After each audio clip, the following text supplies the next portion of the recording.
Golden State Media Concepts Baseball Podcast. We cover everything Major League, from spring training to the World Series. We've got your favorite club covered, from New York to Boston to LA.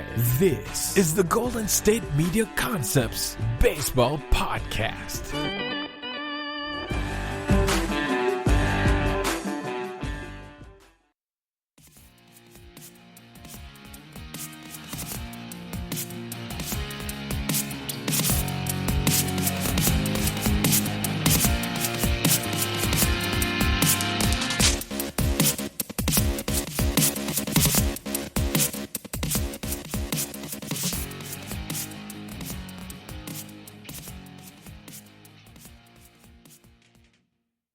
Thank you all for tuning in to the GSMC Baseball Podcast, brought to you by the GSMC Podcast Network. I am your host, Evan Worley. Happy Tuesday to everybody out there, and Merry Christmas. I hope you all had a great weekend. I know that it technically isn't Christmas today when I'm recording this, but, I'm not going to be releasing or recording an episode on Christmas.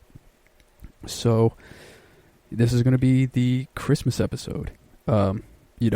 This weekend was nothing special. I just had my nephew's baptism, getting a bunch of stuff done before Christmas, setting up for the holidays, all that kind of stuff, getting everything done that I need to get done, before we head out and, go up to Oklahoma for, the Christmas break. The holidays can get hectic, as we're all very well aware of, but, it's a good hectic, because, I don't know if you guys have listened to my last show or not, but, the last few years I haven't been able to celebrate Christmas. So, even the holidays, I guess. But, so this year, it's been a lot of fun. One thing that I'm incredibly excited about and I'm ready to talk about, because why not? It's going to be a lot of fun. And like I said, there's not much to talk about in baseball right now. I have found the most elusive drink in American history. I finally, after 2 years, yes, you heard me right, 2 years of searching, I have finally tasted Sprite Cranberry. Yes, I know. You're probably thinking, Evan, Sprite Cranberry? Like, you searched 2 years for Sprite Cranberry, and I'm going to tell you that yes, I did. And here's why. So, Sprite Cranberry was the LeBron James and Drum commercial is on all the time. Every Christmas it's on. I've seen it for years. Probably started back in 2015, I think, back when Drum really got popping. And I was like, Sprite Cranberry, that's kind of weird. And then 2016 came around, I saw it again. It's like, Sprite Cranberry, it still seems a little weird. 17 came around. And I was like, man, Sprite Cranberry, this commercial's back. They've been making it for a long time. But I've never actually seen it in stores anywhere. That's kind of weird. And then 2018 came around. I was up in Minnesota at college. And, I was like, I looked at my roommate, my friend Jason, and I was like, man, have you seen Sprite Cranberry anywhere in a store ever? And I went, and he looked at me and said, no. And so we were like, okay, we're only looking for Sprite Cranberry now. That was 2018, all of December. Whenever we went out, we stopped by gas stations, we stopped by stores, didn't matter. We're looking for it, couldn't find it. 2019 came around. We're going to stores, looking for it, could not find it. I get to Texas, and I see the Sprite Cranberry commercial, and I'm going for it. I'm like, I don't care. They have to have it here. They have to. We got Targets, we got Walmarts, we got Buc-ee's, we got gas stations that are bigger than some Walmarts and Targets. We have grocery stores. There's everything under the sun is right within a 10-mile radius. I'm going for it. I'm going to get it. And I could not find it for the life of me. Until I had a hankering for some Mexican food. And I was like, you know what? I don't know what's around me at all whatsoever. So what I'm going to do is I'm going to go, there's this little spot right in front of the, on the frontage road of the I-30, or the I-35, I-30, I-35, whatever it is. I was like, I'm going to go there. I'm going to go there, and I'm going to see what's up. So I went in there, I got some food, I'm walking around. I'm like, oh, what else have they got in here? I'm in the soda section. I look at the soda section. And I see Sprite ginger, weird flavor, because why wouldn't you just buy ginger ale? Regular Sprite, Sprite tropical mix. And I was like, you have Sprite tropical mix, which I've never even heard of, but you don't have Sprite cranberry. This is ridiculous. And I close the door, I turn around, and I'm walking out, and I'm like, let me just give one more look at the 2-liter bottles, because I was just looking for a regular individual bottle. I don't really drink soda like that.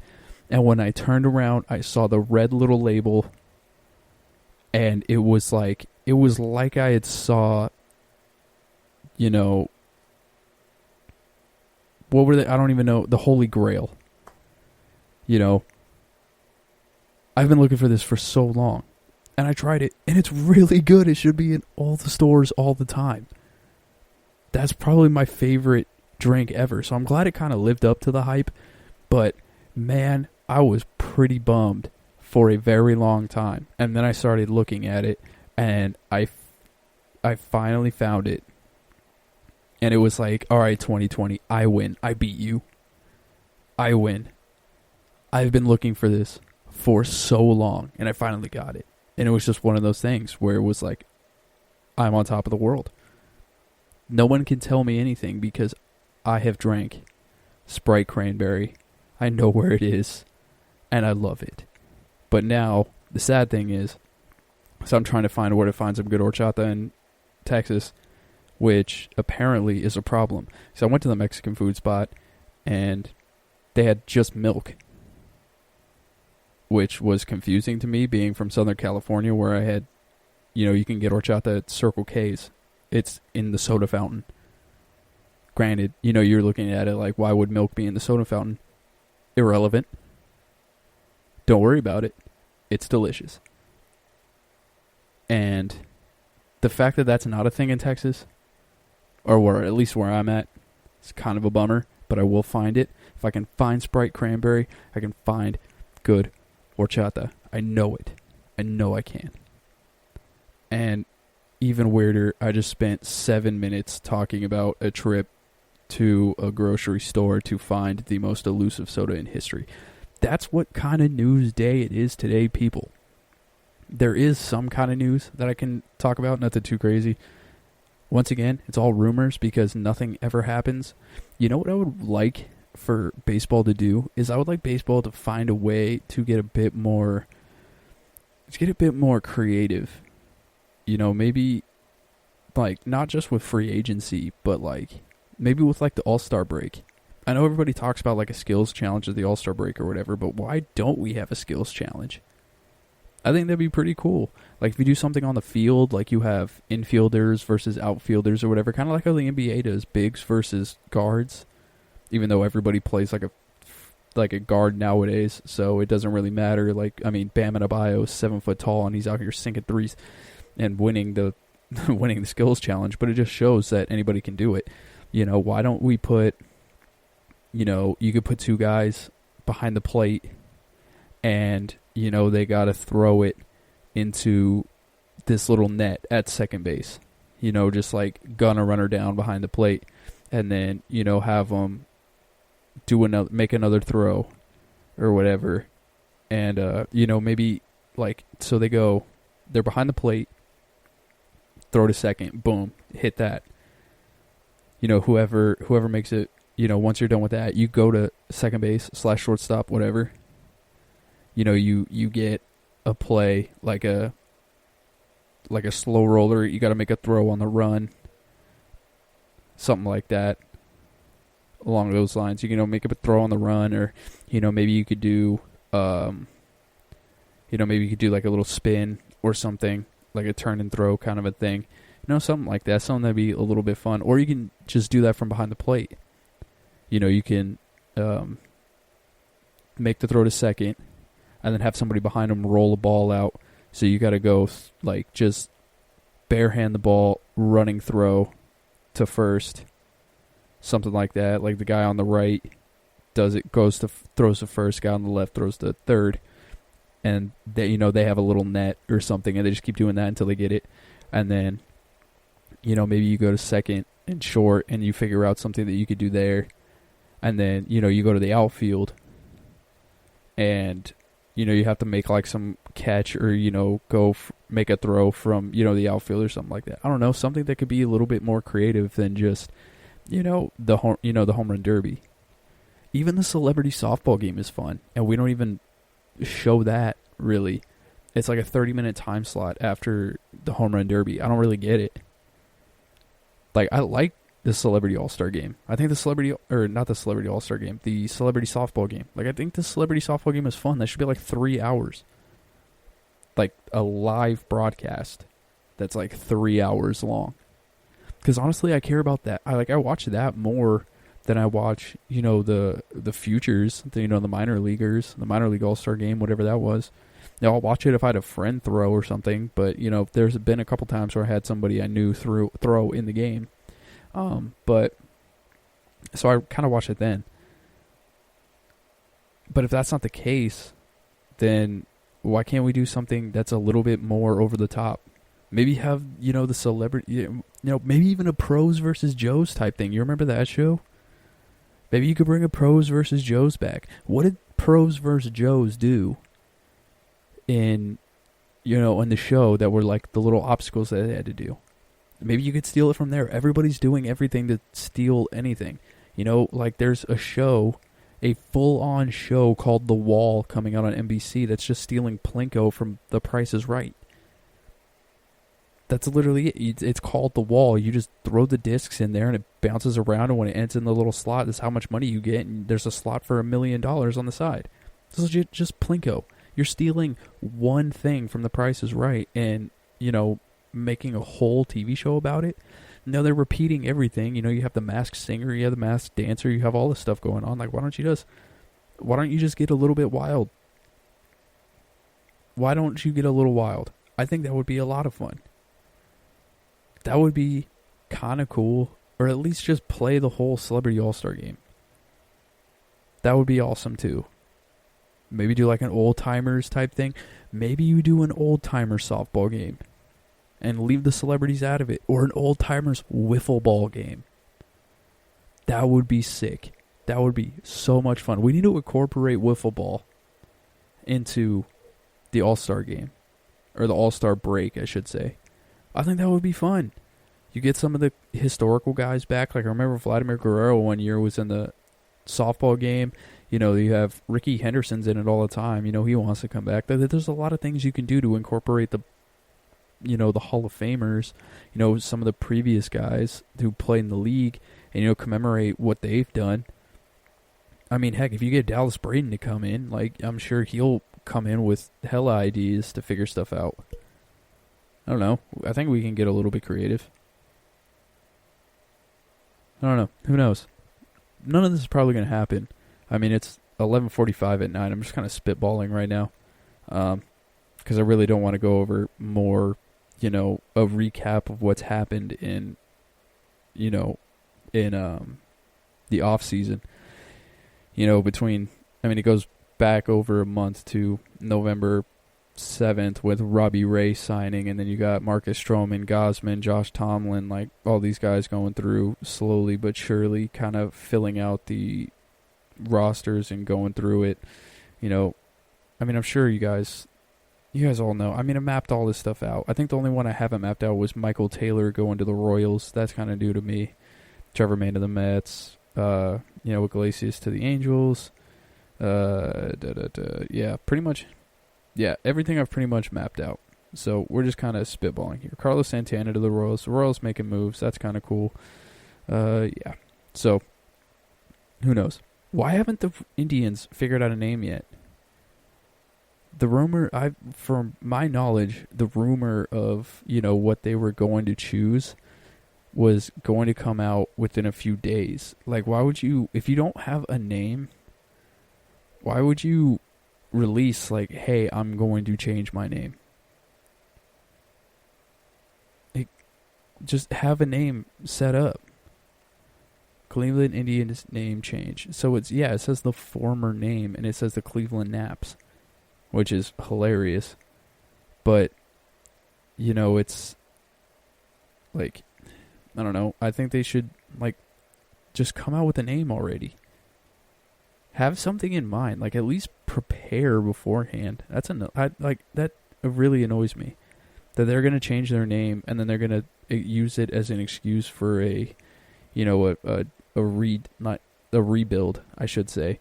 And, when they do that, it's going to be, like, they're just going to trade away Jose Ramirez and Francisco Lindor, and then they're going to trade away probably Cookie Carrasco and some other guys, and it will just be like, oh yeah, we're going through a rebuild, even though there's no need for a rebuild because they have the best starting pitching staff in baseball right now.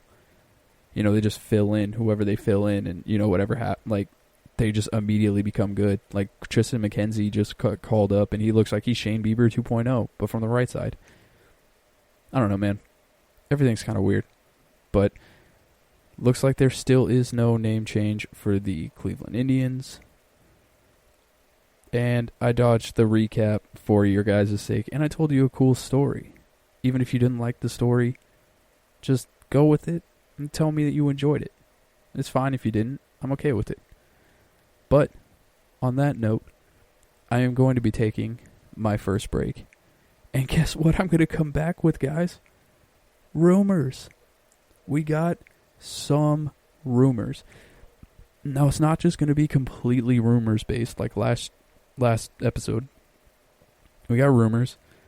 But then I found an article, and we're going to break down the best draft picks a team has ever made. Who was the team's best draft pick of all time?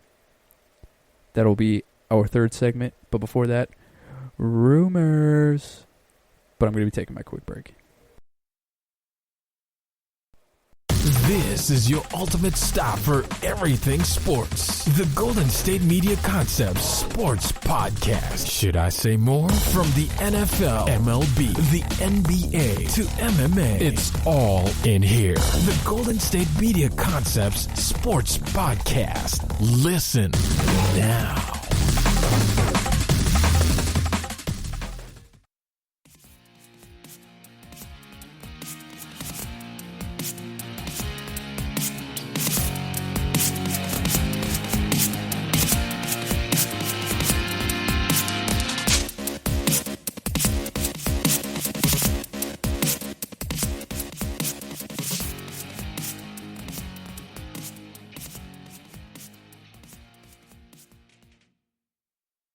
Alrighty, who is ready to get into the rumors? I know I am. Because I am giddy with anticipation for anything to happen at all whatsoever that could spice up these topic of conversations. Not only that, but just to spice up the baseball world. Because it's been very dull and boring. College football has been not as entertaining as it was. The NFL has gotten a little better, which is kind of nice. And the NBA starting, which is cool. The NCAA college basketball season has been kind of nice. I've enjoyed it so far. It's been a lot of fun. But enough of that. I still miss my baseball, Enough of it. Give me some baseball news. Let me hear some good stuff. I want to see something happening. And something that could happen is in Cincinnati, and it doesn't involve Trevor Bauer. Crazy.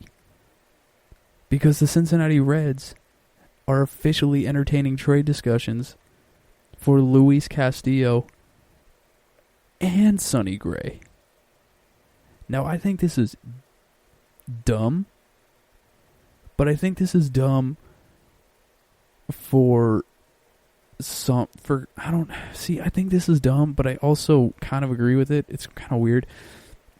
Luis Castillo, I keep. I ride him out until I don't know when he's up for free agency. They may have messed up with Trevor Bauer, riding him out, even though they had no chance of making it deep into the playoffs. Sonny Gray, I understand. You can kind of buy low, sell high here, especially because there's, we'll get to more news on Sonny Gray later, but, with Luis Castillo, I say keep him. Why not keep him? Sonny Gray is owed $20 million over the next 2 seasons. Castillo is entering his first round of arbitration hearings. Granted, he might be worth some money on the arbitration market because he is very good, and he probably has, he has a pretty strong case of getting some big-time coin.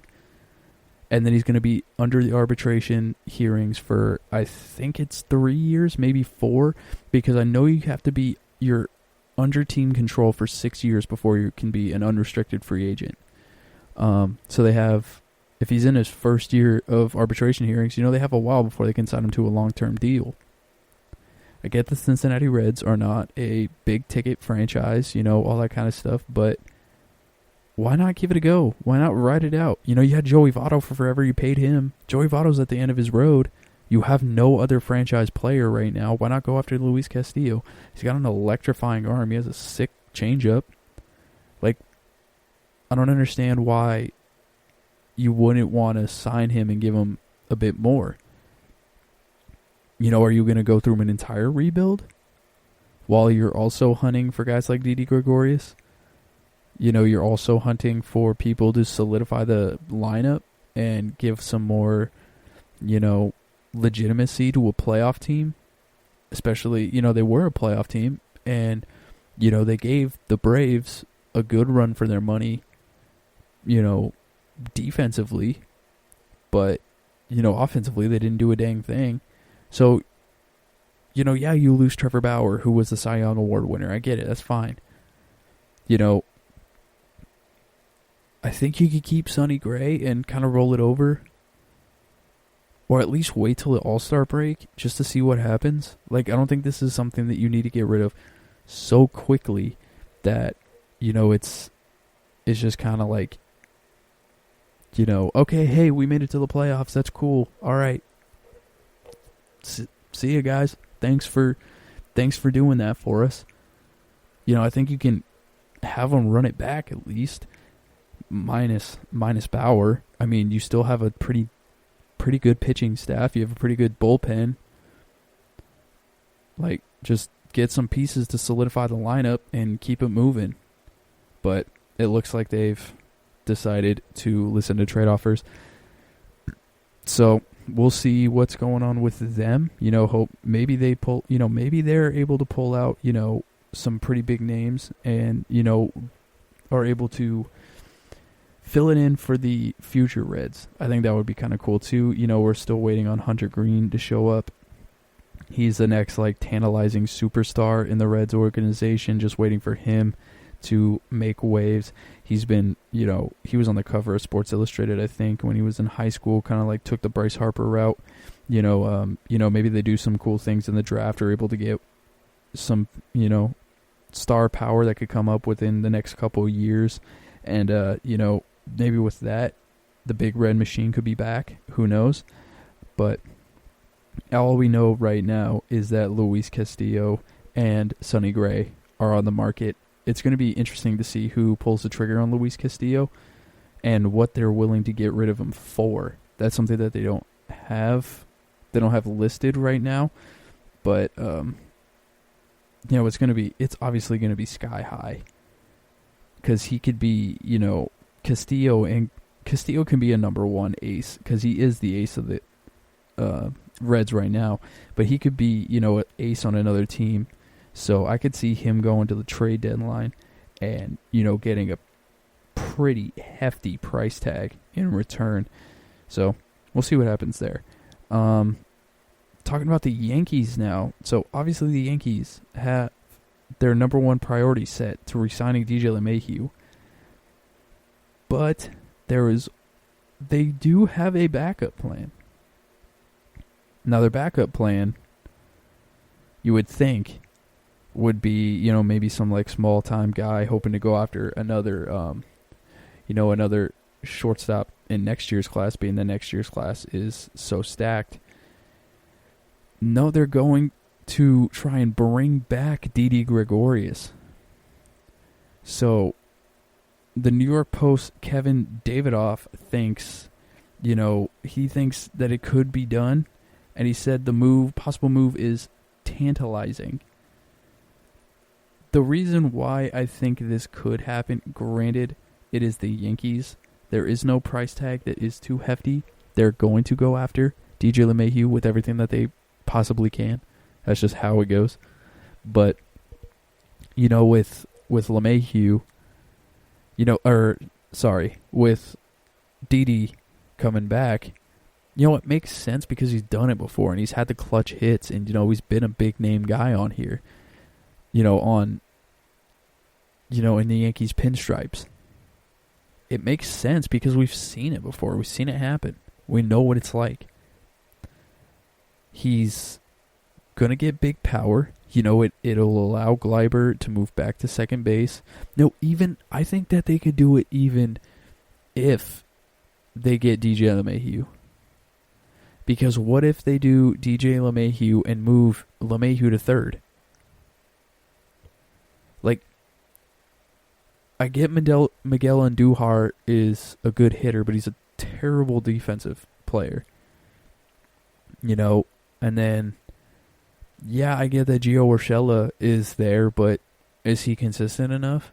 Would you rather have Gio Urshela or would you rather have Gleyber Torres? Would you rather have Gio Urshela or would you rather have DJ LeMahieu? Would you rather have Gio Urshela or would you rather have Didi? And even then, Didi's injury prone, as we've all come to know. So, with injuries happening, it could just be Didi comes in, plays a few games, then he gets hurt, and then you got Gio Urshela back there. And then, the Yankees are so injury prone in the outfield, Miguel Andujar can come in and, maybe rake in the DH spot before he eventually gets hurt, because it'll happen. We don't know what's going to happen in the future anyways, but I think this makes a lot of sense. Why not bring him back? He had the wild card game against the Minnesota Twins, when the Twins jumped out to that 3-0 lead, and everybody was like, man, it looks like it's over. I think that was like the second wild card game in, when once they expanded. And, it's like, man, could the Twins be for real? Could the Twins come in and actually, beat the big bad Yankees in the Bronx? Because they had that big 3-run first inning, and then Didi came in and hit a grand slam in the bottom of the first, and it was over. And I mean over after that. So yeah, he's came in, he's had the big hits, we know what's going on here. It makes sense. I want the Yankees to bring back Didi. Do it for me. Please. That would be so sick. Brian Cashman, I'm reading your book. Or not your book, but the book about the Yankees in 2017. Awesome book. Please bring it back just for me. That'd be sick. Moving on. The Reds are also possibly shopping Eugenio Suarez to the Nationals. So the Nationals have made pretty big waves, in the discussion for Chris Bryant. When people think of a Chris Bryant trade, they immediately go to the Nationals because they let Anthony Rendon go, and they have a hole to fill at third base. It makes sense. But, Chris Bryant could really be stuck in Chicago. And where's the quote? Where is the quote? So the Nationals general manager came out and said they haven't had a serious conversation about Chris Bryant in probably 2 years. Now, you can take that for what it's worth, or you can take that how I take it, which is a load of BS. Every general manager comes out and they don't want to give the scoops out because then the floodgates open, the asking price goes way higher, and somebody else swoops in and steals them because they didn't want the Nats to have them. This is kind of how business is done. Like with Derek Jeter, he made deals with the Yankees for Giancarlo Stanton's giant contract because he was familiar with the Yankees. It's not because he's a Yankee through and through. It's just that's who he's doing business with because he knows them the best. It's who you do business with. You business with your friends. And more friends are there than anything for Derek Jeter, so it made sense why Giancarlo Stanton went there. So, who knows, man? I think Rizzo's full of BS. They're still reaching out for Chris Bryant. But Eugenio Suarez, he hit 202 with a 781 OPS and a 102 OPS plus in 2020. He hit 15 homers, giving him 98 homers since the start of 2018. He had 49 homers and a 930 OPS with a 132 OPS plus in 2019. He is 29 years old. He's got $44.6 million from 2021 to 2024, and he has a $15 million club option with a $2 million buyout in 2025. So it's possible Cincinnati is ready to move him, which makes sense because, they're getting Trevor. They let Trevor Bauer go. They non-tendered Archie Bradley. They traded Rizal Iglesias, and they're shopping Sonny Gray with Luis Castillo.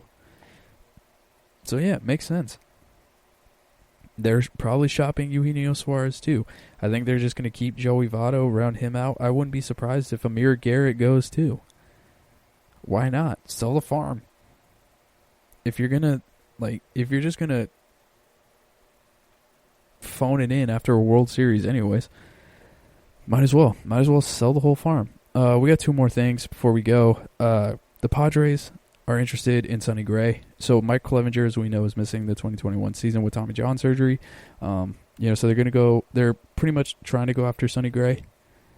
The Athletics' Dennis Lin reported that San Diego's payroll will likely be lower than last season's non-prorated opening day mark of roughly $150 million.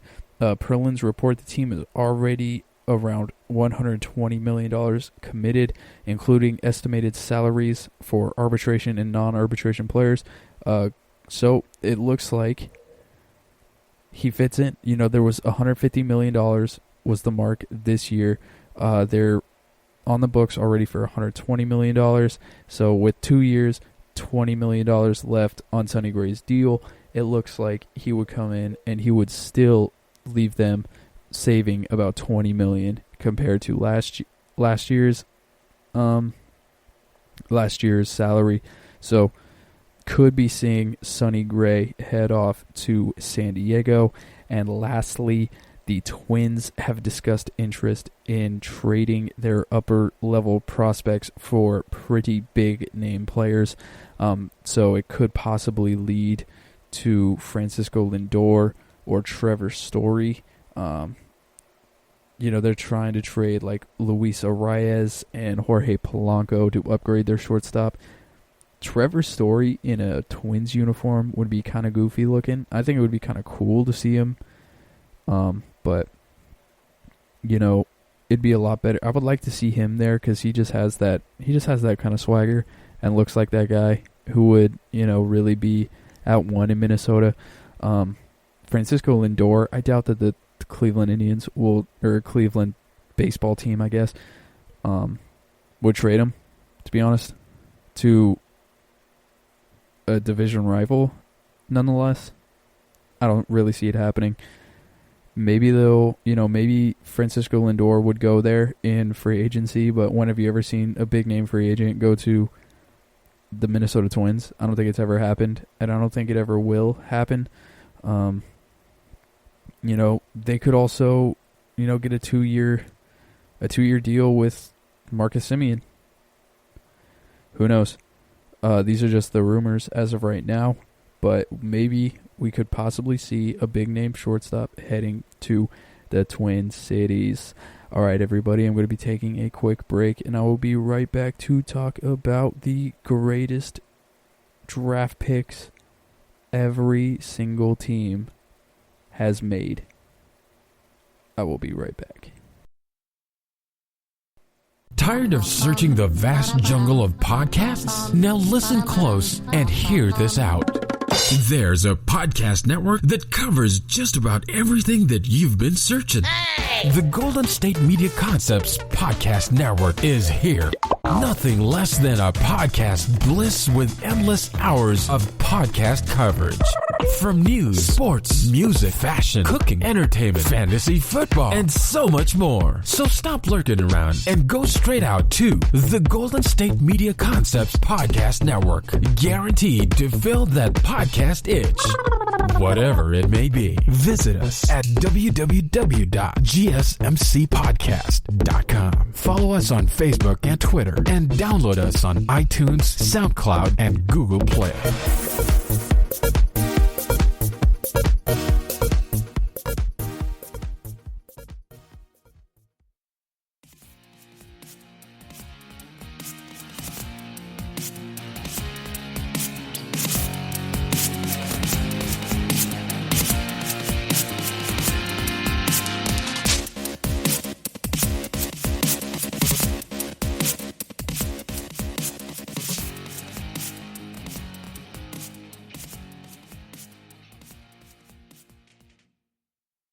All right, everybody, let's talk about the best draft picks teams have made in their history.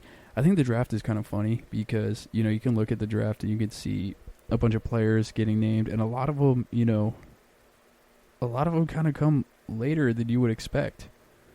There's only 2 number 1 overall picks who have been inducted into the Baseball Hall of Fame, like number 1 overall picks. A lot of them, are like second round, third round. Now, there are some 10th rounds. We'll get to those. But I've noticed a lot of them, if you're not a pitcher and you're not an outfielder, work in the middle infield. Because a lot of the best ones were taken in the middle infield. And some of these people that you are well aware of did not know were drafted in the middle infield. So we'll start off in the AL East with the Toronto Blue Jays. It's Roy Halladay, first round, 17th overall in 1995. R.I.P. to Roy Halladay, one of the best pitchers of the 2000s and the early, partial of the 2010s. I remember his first playoff game, he threw a no-hitter, and I was like, man, there's no way this guy gets any better. And, he was just one of the best pitchers. There's nothing more you can say. He was one of the best pitchers of the 2000s. That's really it. Rest in peace to Roy Halladay. You will be a Hall of Famer soon. Or if he isn't a Hall of Famer already. I wonder if what year he comes up. If he is. I think he's in. Actually, let's check this out. Why not? Roy Halladay baseball reference. Let's go. Oh, he is in the Hall of Fame. Shout out Roy Halladay. Sweet. Oh, that makes me happy. All right, Roy Halladay, Hall of Famer. Can't go wrong. All right, let's go to the Orioles. The Orioles, Cal Ripken Jr., third baseman in the second round, 48th overall in 1978. As we know, the Iron Man, Cal Ripken Jr., can't go wrong with him. He ended his career with a 95.9 WAR. Pretty killer. Ripken was actually the 4th player selected by Baltimore that June, following Robert Boyce, Larry Sheets, Eddie Hook. Those 3 players Baltimore drafted before they got to Cal Ripken Jr. Safe to say they whiffed on those 3. Moving on, the Rays, the first round, third overall in 2006. It is third baseman Evan Longoria out of Long Beach State, better yet known as the Dirtbags. Probably one of my favorite college baseball teams, just based off their name alone, because the name, the Dirtbags, is awesome. He's got a career 56.7 WAR. He's posted 3 straight 7.0 plus WAR seasons. As we know, 7.0 plus is probably MVP caliber. From 2009 to 2011, he was a 3-time All-Star. He has played 6 top 20 MVP campaigns. And during that was during his 10 years in Tampa Bay. Next up for the Red Sox, Roger Clemens, first round, 19th overall in 1983. We all know about Roger Clemens. You either love him or you don't. He's one of the best pitchers I've ever seen. His steroids, yeah, he took steroids. But, that doesn't take away, I think, for me at least, that doesn't take away what he did. I still think of him as one of the best pitchers out of the University of Texas. He's got a career 139.2 WAR, 8th all-time, and 3rd amongst pitchers, first overall in the draft era. So, what really can you say? For the New York Yankees, first round, 6th overall in the 1992 draft, Derek Jeter. The first 5 selections of the 92 draft were college players, and the Yankees, they went to lonely Kalamazoo, Michigan to get Derek Jeter. We all know he's a 5-time champion. He's got 3,465 hits. That is 6th all time. He's got a 71.3 WAR. A lot of people say he's overrated. I think the exact opposite. Sue me. He is probably top 3 favorite players I've ever seen play. The Cleveland Indians. This is a funny name. In the 13th round, 333rd overall in the 1989 draft, shortstop Jim Thome. That's right, Jim Thome, when he came up as an amateur, was a shortstop and played 40 games at short in the Gulf Coast League after he signed. He went on to break his way into the major leagues at third base and spent most of his time at first. 612 home runs, obviously that puts him up there in Cooperstown. The 89 draft was actually pretty big. They had Jeff Bagwell, they got Frank Thomas. Those two finished ahead of Thome in WAR coming out of this draft. But as 13-round pick, seems like he had a pretty decent career.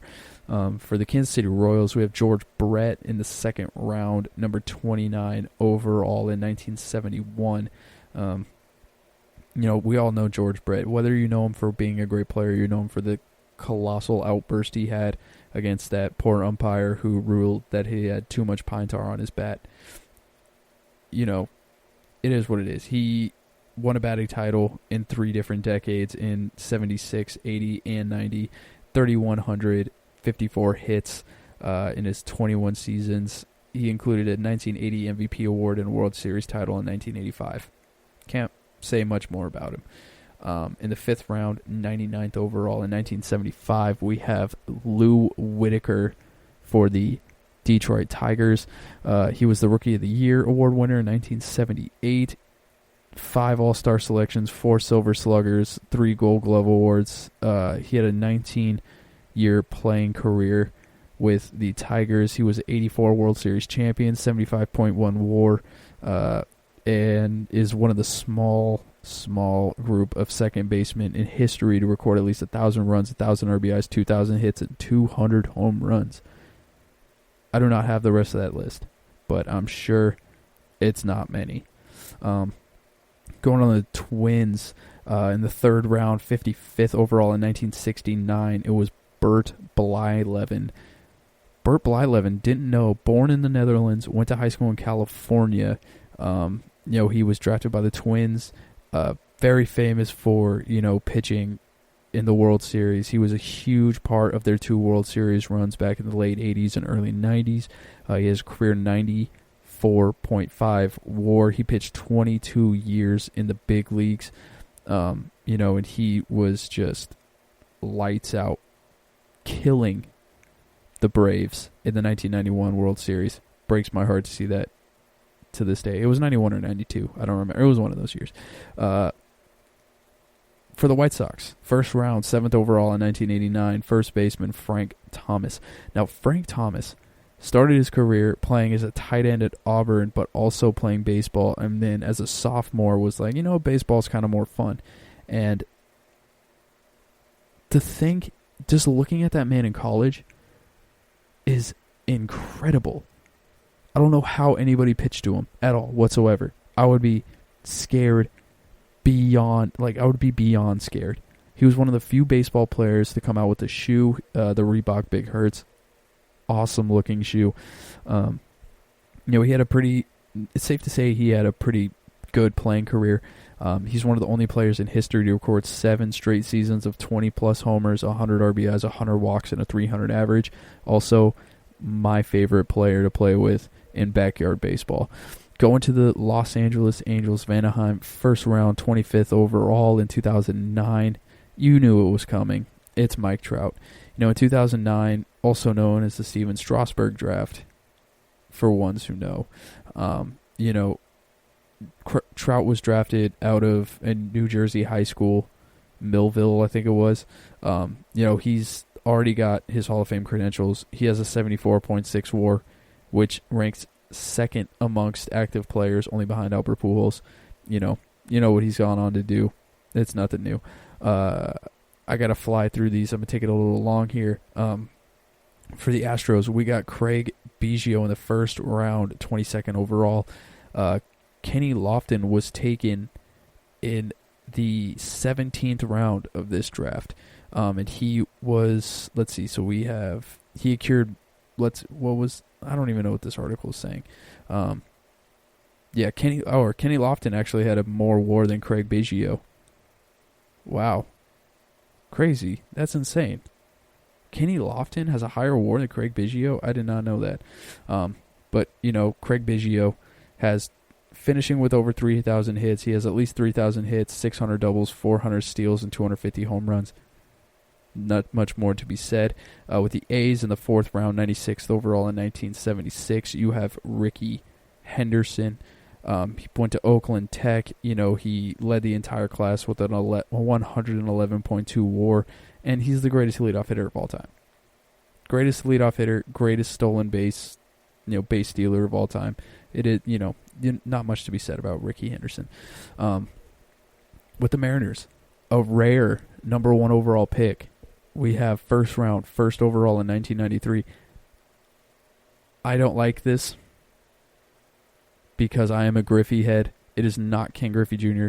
It is Alex Rodriguez. I think that's dumb. With everything that Alex Rodriguez has done off the field, I would say it is Ken Griffey Jr. who is their best. I have a bone to pick with that. For the Rangers, first round, 4th overall in 86, Kevin Brown. Fun fact, Kevin Brown was the starting pitcher of the Dodgers for the first baseball game that I ever went to. And also, fun fact, the first 4 Dodger games I went to were all pitched by Kevin Brown. And we did not plan for that at all whatsoever. He was a great pitcher. He was fun to watch. We went to a game that only lasted, I think, it was 2 hours and 10 minutes, the entire game, because Kevin Brown was just out there dueling. He was just a great pitcher to watch. Another rare first overall pick, first round, number 1 overall in 1990, Chipper Jones is the best pick by the Atlanta Braves. Hall of Famer. He finished with more walks than strikeouts. He had 468 home runs, most by any National League switch hitter. With the Marlins, first overall, another 1-1. Wow, way to go. In 2000, we got Adrian Gonzalez. So Agon, getting picked up by the Marlins. He broke in with the San Diego Padres. Agon was an incredible hitter. I don't doubt that at all whatsoever. I'm surprised they let him go, to be honest. If you had him with Miguel Cabrera, could you imagine the middle of that lineup with Adrian Gonzalez and Miguel Cabrera? And then you had Mike Lowell and, Jeff Conine was still a pretty good player. Crazy what the Marlins could have done.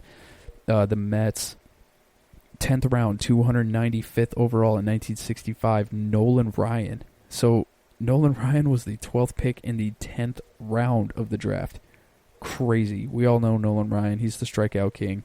For the Nationals and the Expos in the second round, 36th overall in 1985, we have Randy Johnson.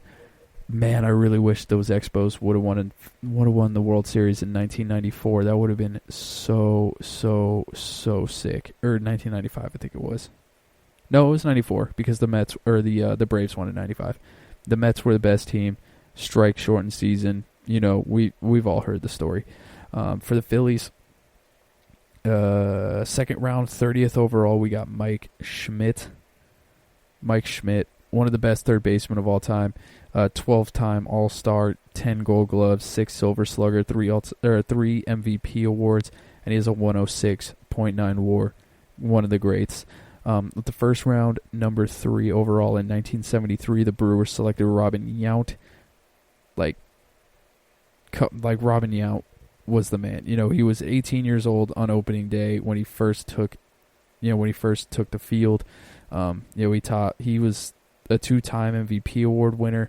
He had 3,000 hits in over 20 seasons, like one of the greats.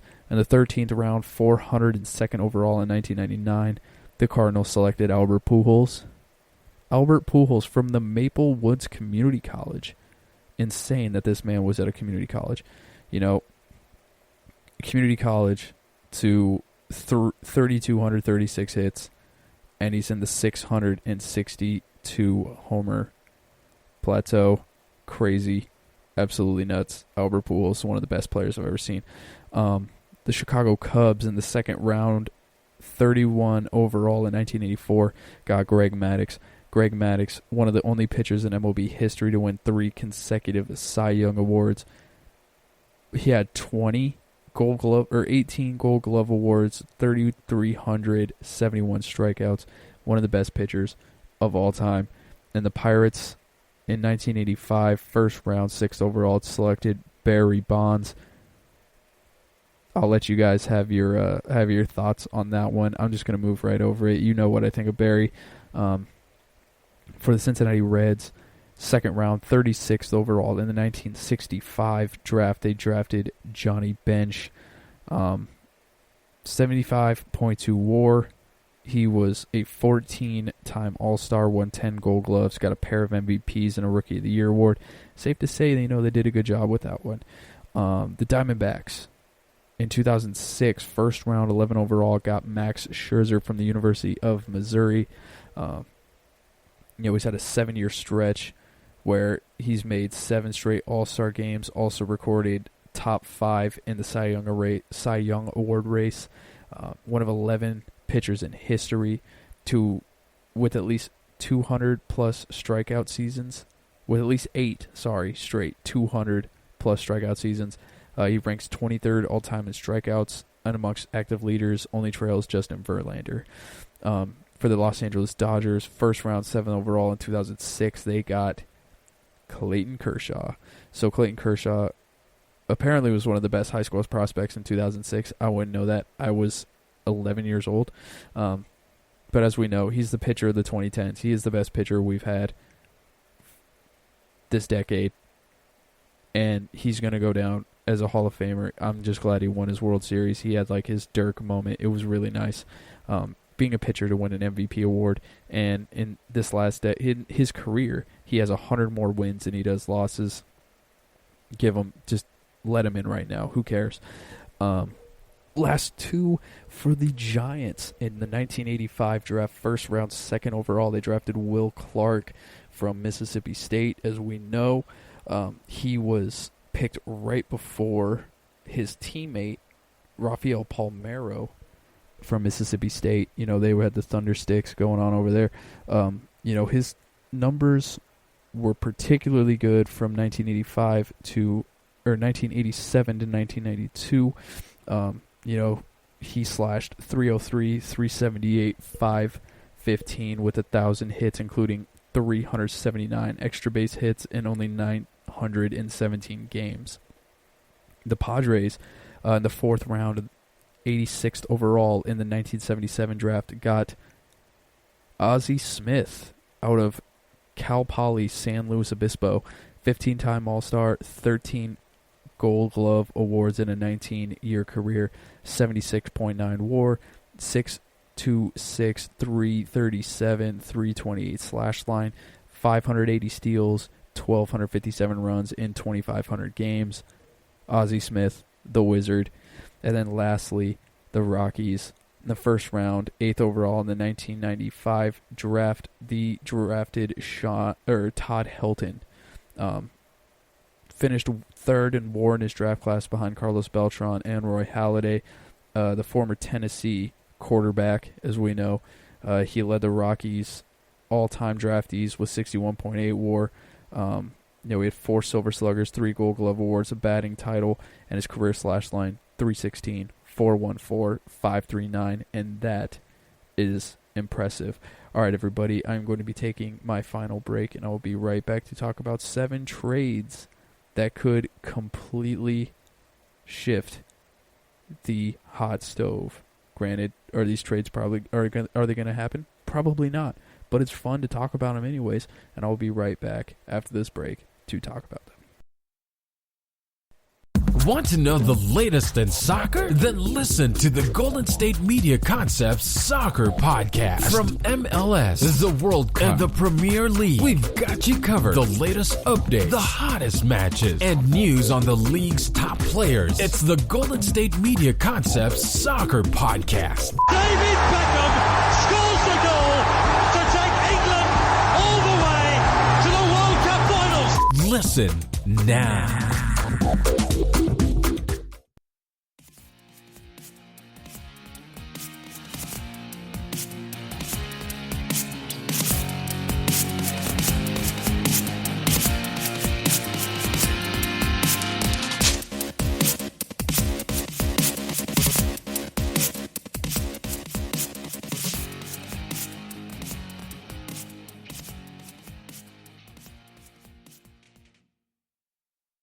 Alrighty, let's close this out. So,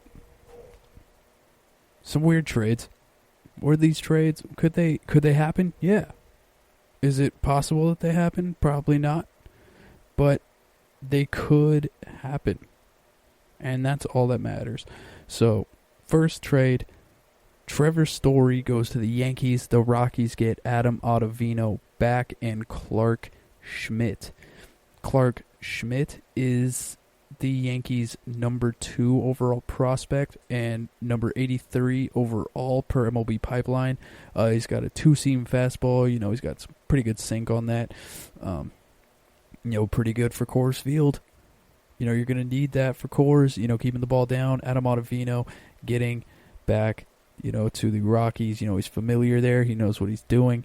And then the Yankees get Trevor Story. It's a short porch in left field, and power hitting shortstop. You can kind of move on from DJ LeMahieu if it's not really working out. But is it going to happen? No, because they're going to go after DJ LeMahieu, and he's not going to sign anywhere else. It is, and they would have to do a sign-in trade because they're not just going to have Trevor Story go there on a 1-year deal. So, that is a possibility. Is it a good possibility? Probably not. But it could happen. It could happen, and that's all that matters. Next trade, Josh Hader to the White Sox for first baseman / DH, the number 13 overall prospect, Andrew Vaughn. Is it probably going to happen? No, because they're going to keep Josh Hader because Josh Hader is very good. But who wouldn't want a power-hitting first baseman who is the heir apparent to Jose Abreu? He's going to be awesome. I think Andrew Vaughn is going to be an incredible hitter. Is he expendable at the moment? Not really. It's not really the right word. He's the best hitter.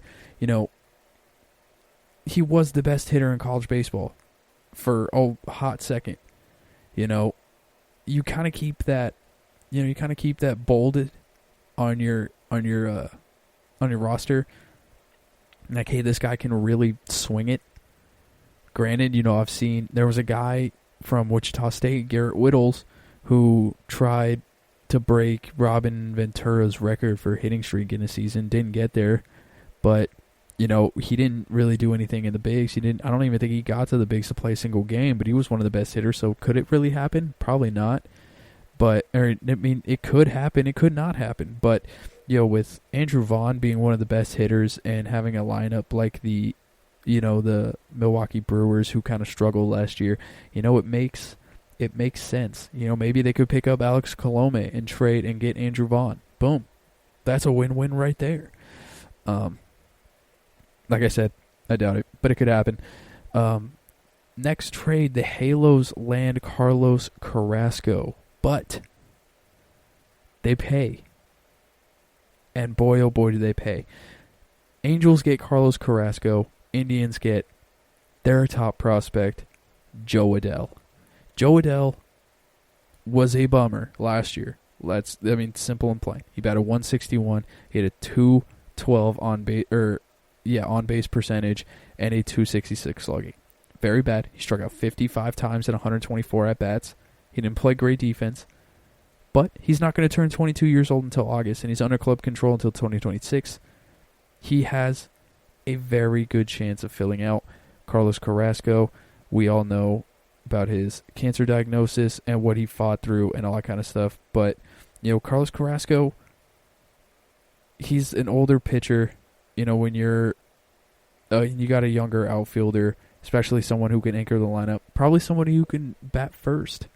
If he bats at the top of the lineup, it would be great for the Angels.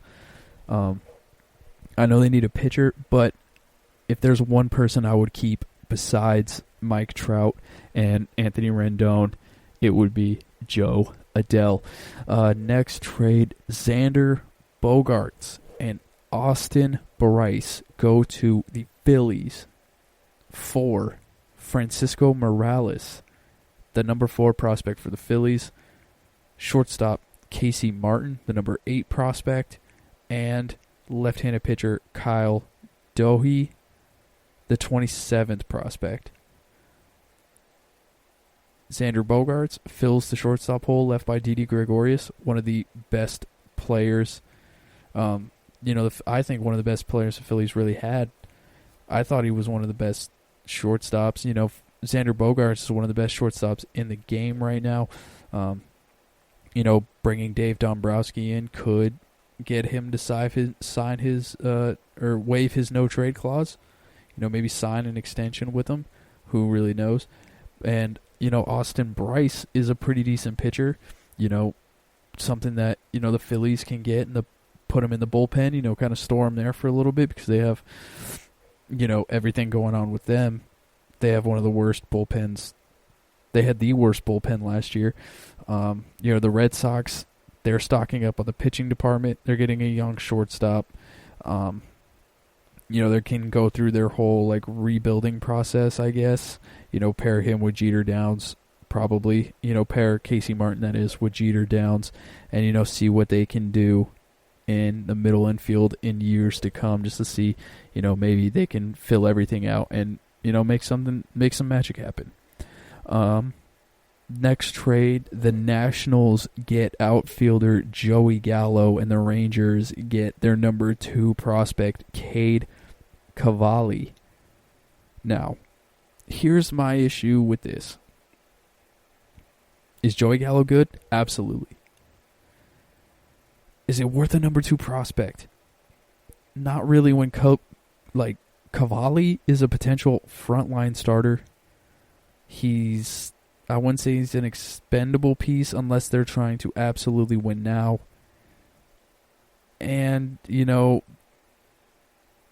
one thing that's going for the Phillies or for the Nationals is the Nationals' top 10 prospects are all pitchers. So maybe they could just throw them out there and just see what happens and, count losses to get a middle of the lineup bat and bring him, bring Joey Gallo. Because Joey Gallo has some serious pop. We all know that. He had a 120 OPS plus the last 3 seasons. He's averaging 46 homers, 99 RBIs, and 90 walks per 162 games. Last year he won a Gold Glove in right field, so, he plays some pretty good defense. It might not be that bad of a deal. It could end up to be disastrous, though, because I don't really believe in Joey Gallo that much. Maybe because I haven't seen him. Maybe it's because I haven't been watching. I don't know. Maybe I'll watch more if he goes. If he goes to the Nationals, I'll definitely watch more because I watch a ton of Braves games. Got 2 more left, and then we'll close the show out. Sonny Gray to the Padres. The Reds get Adrian Morjon. I think it's probably Morjon. They get Michael Baez, right-handed pitcher. They get a shortstop, Yazan Santana, the 16th prospect. They get another right-handed pitcher, David Bednar, which is the Padres' 25th prospect. For something like this, I would pull the trigger for Sonny Gray. Absolutely. If I was the Cincinnati Reds, I'm pulling the trigger on this deal immediately because, Sonny Gray is buy low, sell high type of guy. He's been pretty shaky in his career. He started out as the man, and then, he went down. He was lost his swagger a bit. Then he struggled. And then these last 2 years in Cincinnati, he's been very good. I think that, you could probably trade him and get some pretty good pieces out of it. And when you get the number 16 prospect for the Padres, and you get the number 25 for the Padres, and you get 2 starters that have been in the league for a little bit, or not starters, but you get a couple pitchers, a lefty and a righty that's been in the league. I think I would jump on that. I would definitely jump on that. And Sonny Gray's like 31 years old. With his shaky resume, I would give him up for that. Last up, this is a pretty controversial trade. The Blue Jays get Yu Darvish. The Cubs get Gurriel Jr., Alex Manoah, the 5th prospect for the Blue Jays, and Dason Brown, the Blue Jays' 16th prospect. Who's saying no to this? The Blue Jays, 100%. Yu Darvish is good, but like I stated, I think it was in the last show or the show before that, where Yu Darvish is good, but he's had a lot more in the major leagues. His numbers definitely lie. He's spent more time being average to below average than he has being a very, very good starter. So I would not do it, especially after what Lourdes Gurriel has done, especially that lineup for being how young it is. I feel like that's somebody who should be completely untouchable. And yeah, that would make the Toronto starting rotation amazing, but Toronto's starting rotation is already good. They're already young, and they have some more pieces to fill. I think they could go out on the free agent market, grab some people, and see what happens. All right, everybody, that is going to be our show. I will be back next week with a new episode. Enjoy your week, enjoy your families, and to be sure to enjoy the holidays. You can follow me on Instagram at EvanWorley23. You can play me in Tap Baseball if you're bored. The nickname is EvanWorley23, and I would like to thank you for listening to the GSMC Baseball Podcast, brought to you by the GSMC Podcast Network. I would like for you to please remember to subscribe to the show and write a nice review because it really helps us out. And also, if you can follow us on Facebook, Twitter, and Instagram. Thank you all, and have a great holiday. You've been listening to the Golden State Media Concepts Baseball Podcast, part of the Golden State Media Concepts Podcast Network. You can find this show and others like it at www.gsmcpodcast.com. Download our podcast on iTunes, Stitcher, SoundCloud, and Google Play. Just type in GSMC to find all the shows from the Golden State Media Concepts Podcast Network, from movies to music, from sports to entertainment, and even weird news. You can also follow us on Twitter and on Facebook. Thank you, and we hope you have enjoyed today's program.